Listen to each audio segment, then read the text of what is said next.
بسم اللہ الرحمن الرحیم۔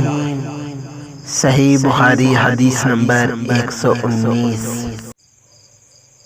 احمد بن ابی بکر، ابو مصعب، محمد بن ابراہیم بن دینار بن ابی ذئب، سعد مقبری ابو ہریرہ رضی اللہ تعالیٰ عنہ کہتے ہیں کہ میں نے کہا یا رسول اللہ صلی اللہ علیہ وسلم، میں آپ سے بہت سی حدیثیں سنتا ہوں مگر انہیں بھول جاتا ہوں۔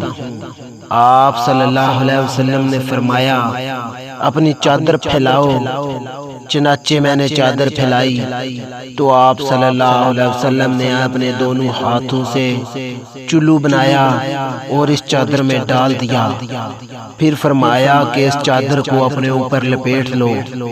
چنانچہ میں نے لپیٹ لیا، پھر اس کے بعد میں کبھی کچھ نہیں بھولا۔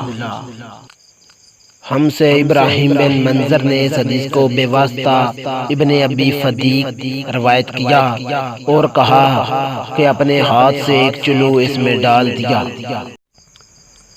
صحیح البخاری حدیث نمبر 120۔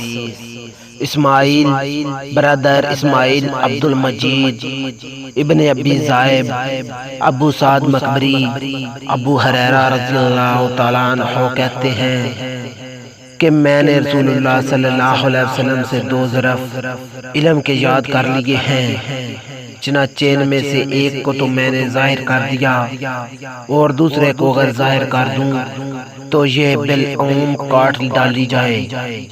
ابو عبداللہ کہتے ہیں کہ بالعموم کھانے کی رگ ہے۔